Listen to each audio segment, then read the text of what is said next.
You know, one of the reasons that I really love teaching people about pasta is because it's usually one of the first things that you've learned to cook on your own. Probably all of you cook dried pasta at home, maybe even fresh pasta.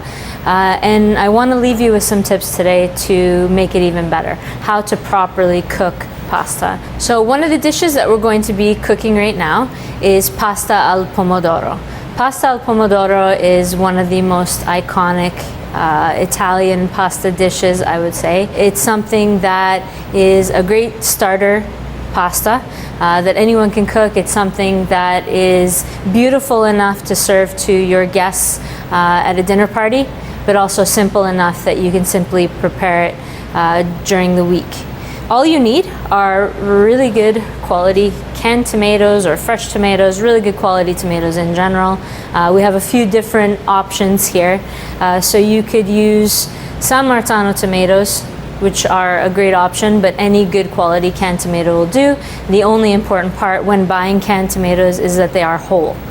So no crushed tomatoes, no diced tomatoes, whole canned tomatoes, because the quality of those is far greater whenever they're left whole and intact. Another option would be fresh tomatoes. So fresh tomatoes, of course, only when they are in season, and that's going to vary based on where you live. Cherry tomatoes are great for this, so we do have some canned cherry tomatoes as well as some fresh cherry tomatoes. Cherry tomatoes are great because they have the perfect balance of sweetness and acidity. Fortunately now we're finally starting to see canned cherry tomatoes pop up in supermarkets. This was something that was not always available, so if you do see them, do buy them. But for those of you that do add sugar to your tomato sauce, if it is a little bit acidic, you won't have to do it with this because they are perfectly sweet and perfectly acidic when you're making a sauce. The final option is a passata. So passata is taking a few steps out of this. This is not jarred sauce by any means.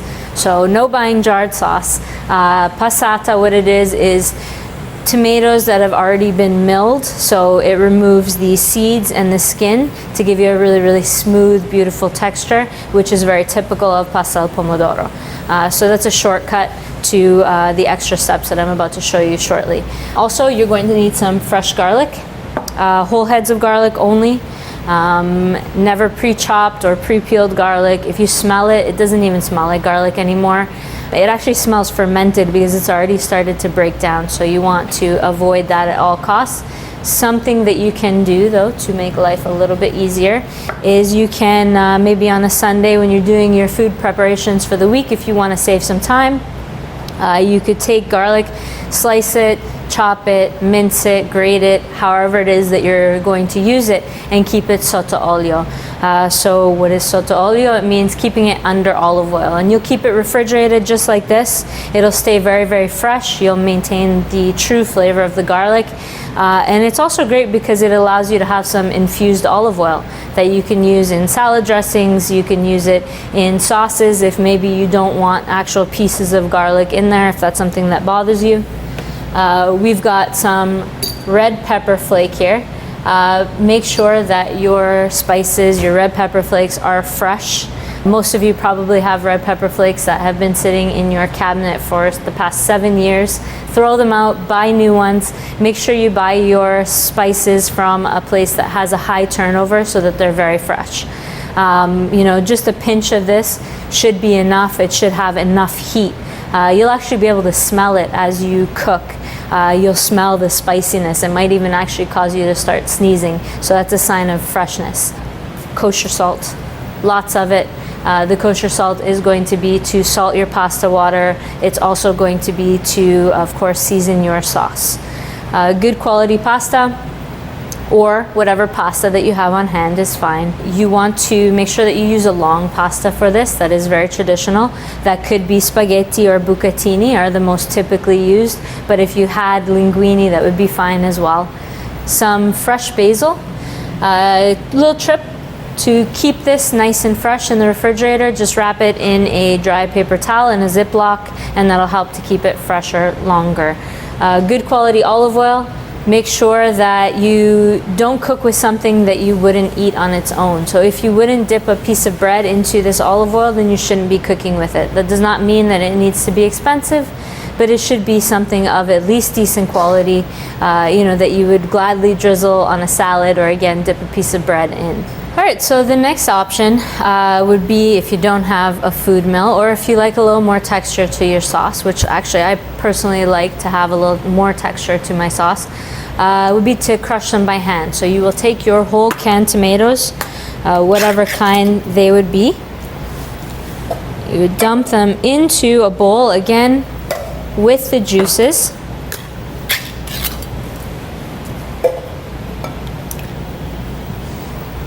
And with clean hands, you'll just go ahead and crush the tomatoes into a pulp and use this as the base for your sauce. With regards to how much you should crush it, that's up to you, how much texture you want. The tomatoes will cook down quite a bit, so you don't have to worry about crushing it super smooth. Again, like I said, I like to have a little bit of texture. One of the great things about Italian cooking is that it is very rustic. So feel free to, adapt, change it, do whatever you'd like. There is no wrong with this. All right, now although all of these options are pretty easy, this is our easiest option, and this is the passata. You simply open up your jar, and again, this is not canned tomato sauce. Open up your jar, and you have tomatoes that are already smooth, pureed, no seeds, no skin, if that's something that bothers you. If it's not, again, you can use fresh tomatoes, you can use the canned tomatoes, you can crush them by hand. It's whatever you like best. So when you use fresh tomatoes, you have an option. You can put them through the food mill, and that will remove the skins and the seeds. Personally, when tomatoes are in season, I love the skins and the seeds being in the sauce. So I'll just take them, chop them up, dice them, and throw them in a pan with olive oil just the way they are. All right, so to start off our Pomodoro sauce, we will put it on medium heat, add in our olive oil, as little or as much as you'd like. Okay. We have our sliced garlic. We've sliced this very thin on a mandolin. You could mince it, you could chop it, whatever you would like. The reason that we have it nice and thin is because it helps it to dissolve into the sauce. So we want to cook this garlic until it becomes nice and fragrant. We're not actually looking to brown the garlic. Once the garlic begins to brown, it's actually starting to burn, and it changes the flavor profile. So we want it to become nice and fragrant. That's all we're looking for. At that point, we'll be able to add in our peperoncino. All right, so the garlic is nice and fragrant. So we are ready to add our peperoncino. You don't want to add it in too soon because it will burn, and that will change the flavor as well. Lower our heat slightly. We will add in our tomato. Be careful, it does splatter.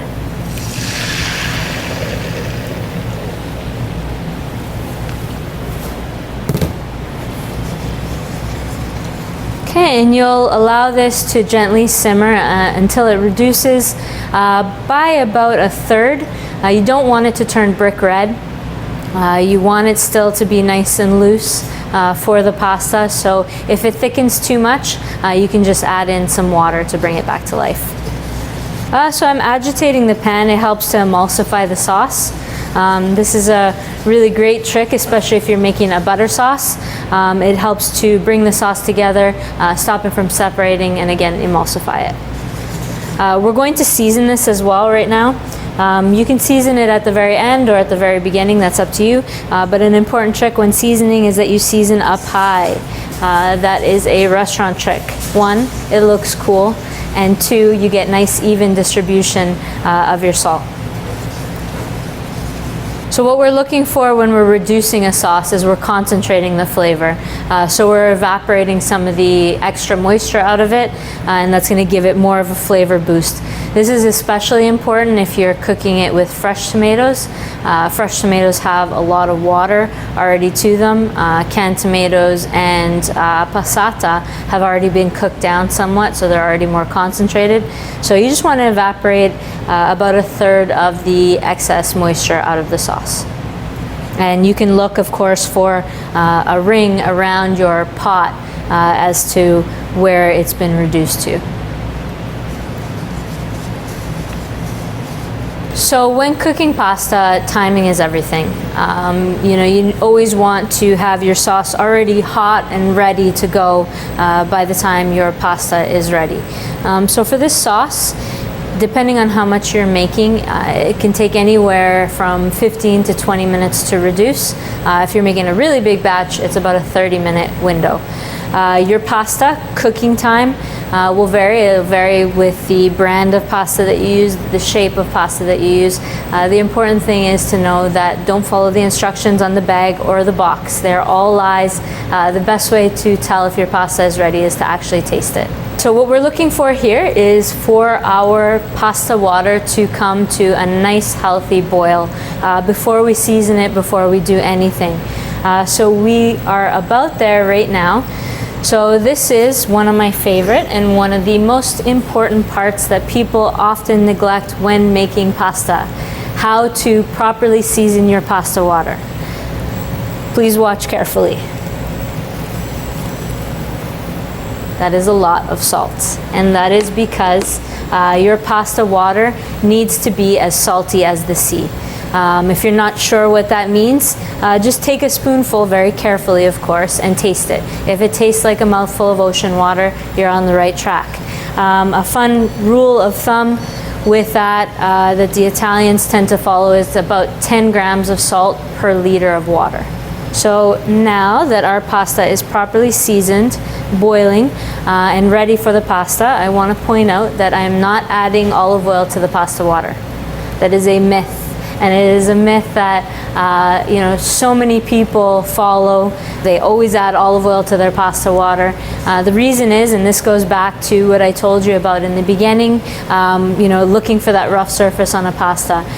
The reason that you don't put olive oil in your pasta water is because you want the sauce to adhere to the outside of every individual piece of pasta. If you add olive oil to your pasta water, you create a slick surface. With that slick surface, the sauce will not stick to the pasta, so it creates a problem. Also, when you season the pasta water, the reason that it has to be as salty as the sea has to do with the fact that all pasta, dry or fresh, has little to no salt in it. For 10 servings, it has maybe a pinch of salt in it, if at all. So it's very, very important in order to properly season your pasta to its core that you do season it very, very heavily. How much pasta to cook for how many people? Now this is going to vary from household to household. It's going to vary, Italians, we tend to have a very heavy hand. So I'll give you the home version and the restaurant version. So more or less, if you're cooking pasta that you're going to have a dinner with multiple courses, where pasta is your primo, you will serve about 3 ounces or so of dried pasta per person. What does that look like? It is about this much per person. So if you are serving pasta for a very hungry crowd, or if it's a meal that maybe the pasta is the main course, you're going to want to serve a little bit more. So about a pound of pasta for 4 people. If you're going to have 6 people, let's say, and multiple courses, a pound will still do the job. So we are going to cook our pasta. So our pasta today is bucatini. Bucatini, like I had mentioned, is spaghetti with a perfect pinhole down the center.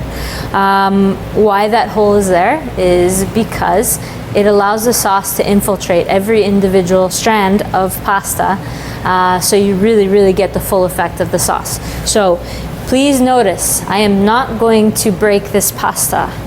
Do not ever break long pasta. I think that is a crime punishable by jail time in Italy, so do not break your pasta. The beauty of a long pasta is that it is long, so that you can eat it by twirling it onto a fork. So we are going to drop our pasta directly into our pasta water, just like so. Using tongs, you gently want to kind of coax it as it cooks down into the pot. This helps to ensure that your pasta does not stick. Olive oil, the idea behind adding olive oil to pasta water for people is that it would stop the pasta from sticking. The way to stop your pasta from sticking is just plenty of room in the pot, plenty of boiling water, and be sure to stir your pasta frequently. For a long pasta, you'll stir it with tongs. For a shorter pasta, you can stir it with your spider or with a spoon. So again, cooking time, how to know how long to cook your pasta. It's going to vary, so do keep a close eye and do taste your pasta when you feel that it's getting close to the time of. You will want to pull your pasta shy of being ready. It's very important that it still has that beautiful al dente bite to it. So you're going to want to test, sooner rather than later with this. Very crucial that you start stirring a long pasta like this very early in the beginning, because it will weigh down to the bottom of the pot, and that is when you will get strands sticking to one another. Pasta al pomodoro is unique in that you will pull your pasta a little bit sooner than others. So typically you want to pull your pasta about 2 minutes, 1 to 2 minutes shy of being ready. Because the next step after this, which is so crucial, and this is one that will make or break your dish. You will always finish cooking your pasta in its respective sauce for the final 1 to 2 minutes. So for those of you that run to your sink, dump your pasta out into a colander, lose all this beautiful pasta water, which I'll also get into, and put your pasta in a bowl, put some sauce on top and kind of mix it around. You don't want to do that. You want to make sure that you always finish cooking your pasta in its respective sauce. So you will pull it shy of being ready from the cooking water, shy of the al dente that you actually want to eat it at, and continue cooking it to the al dente that you will eat it at in your sauce. We are going to take some of our pasta water, this is very important, and we're going to add it to our sauce.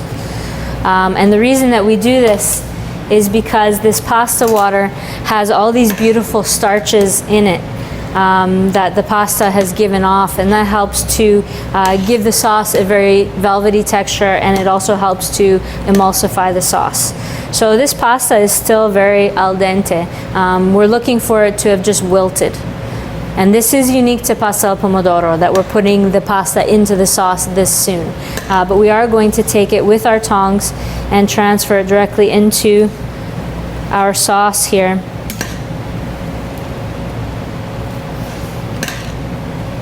And again, this is one of the most important parts that people often neglect. So you do want to have your sauce nice and hot and ready for your pasta. And you'll want to make sure that you kind of nicely, gently coat it all together. So because this is still fairly raw, you don't want to attempt to toss it at this point because it won't work out too well. And a fun fact, if you want to practice how to toss pasta in a pan, or how to toss anything in a pan for that matter, you take a pan, put some dried beans, rice, some dried lentils in there, and you'll practice with those, and it's a really good way to get the hang of that. So you can see that the sauce is already starting to nicely coat this pasta, but it is still very raw. Reserve your pasta water to the side. Do not throw this out until the final dish is served, because you may need more. If your sauce dries out, this is a really, really good way to loosen your sauce, because as the pasta continues cooking in its respective sauce, it's going to rob the sauce of some of the moisture. So you want to make sure that you have this beautiful, well-seasoned, starchy water on hand to rehydrate the sauce should that be necessary. So I'm gently kind of stirring this together.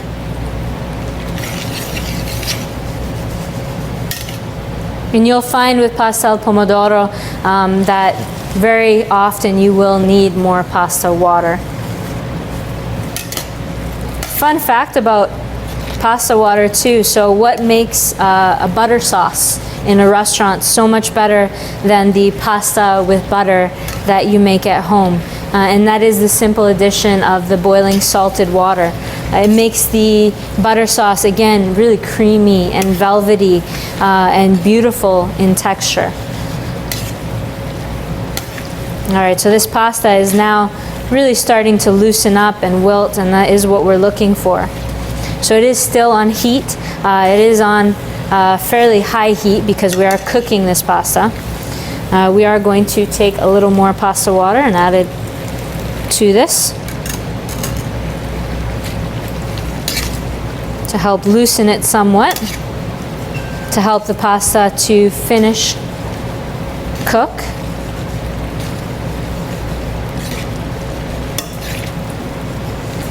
Make sure that you continuously stir this pasta. Pasta is something that, once it's ready, once you're committed to it, you can't leave. Much like risotto, you're not going to walk away and answer the phone and forget about it. Timing is crucial with this. Getting it to the perfect al dente is very crucial. So whenever you are adding fresh herbs to a dish, they will be added at the very end. When you add dry herbs, they go in at the very beginning. So this pasta calls for fresh basil. So we are going to add that in now. I'm going to pull it from the heat temporarily so that we don't overcook it. We're going to take some fresh basil and just very nicely tear it in here. And just allow the heat to gently draw those beautiful flavors from the basil. One of the beautiful things of fresh herbs is the freshness. That's something that we want to showcase. So we don't want to lose that by overcooking it.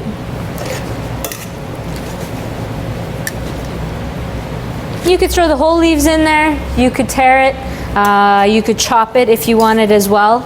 Really, there's no rules. That's part of the fun part, again, of Italian cooking, is it can be very rustic. So our pasta is all ready now. And this is what you're looking for. The sauce is nice and thick. It's coated every individual strand of the pasta. We've added in our fresh basil. You can add as little or as much as you want. And it is ready to serve. So of course, how to tell if the pasta is ready is a terrible job of actually tasting it. So we will go ahead and do that. Just a little bite to check for al dente.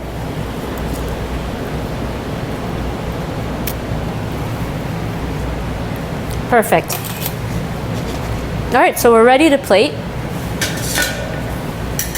Very important. Pasta must be made à la minute. What does that mean? You want to make it and serve it immediately. Pasta will begin to deteriorate very rapidly. So, using your tongs to plate a long pasta, just bring it over to your plate. A little fun trick, give your plate a twirl. And you have your beautiful plate of pasta al pomodoro. You can finish it off with a drizzle of your favorite olive oil and a little sprig of basil. And there you are, classic pasta al pomodoro.